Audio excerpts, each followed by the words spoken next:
Nice job if you can get it. Ontario's annual Sunshine List was released today, revealing public sector workers making $100,000 a year or more. It's usually accompanied by a certain level of envy and anger, but is that really justified these days? Let's go live next to Ellen Carter at Queen's Park for more on that story tonight. Good evening, Ellen. Well, good evening, Anna. If you had trouble getting anybody to pick up the phone at a government office today, chances are they were thumbing through this bad boy right here, the Sunshine List. They're probably checking to see how much their bosses and colleagues make. And the Sunshine List, well, it's bigger than ever. An annual Ontario ritual, the Sunshine List, shining a light on top public sector salaries, now 5 massive volumes long. There are now 78,910 government employees making more than $100,000 a year, a 10% increase from 2010. The man at the top once again is Tom Mitchell, President and CEO of Ontario Power Generation. His salary for 2011, $1.8 million. Also on the list, 135 employees from Ornge. But former CEO Chris Matz's salary, reported to be $1.4 million, is not on the list, still hidden because of a web of for-profit companies.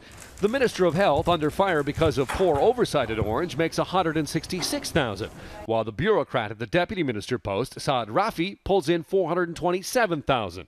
But what is $100,000 really worth? The Sunshine List first came out in 1996. Adjusted for inflation, it would now be $138,000. There are 17,000 public sector employees making more than that.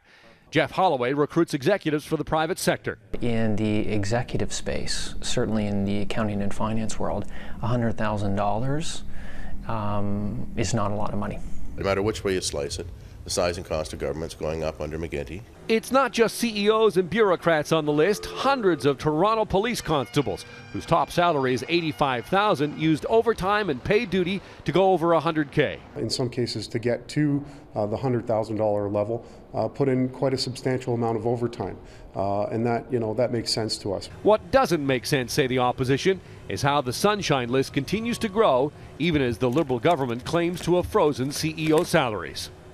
And hospital CEO pay, of course, is a real flashpoint in this province. And the Sunshine List shows that 27 healthcare center executives made over $500,000 last year, some of them with sizable increases from the year before. For more information on the Sunshine List, go to our website, globaltoronto.com. Guys? All right, Ellen Carter. See you later.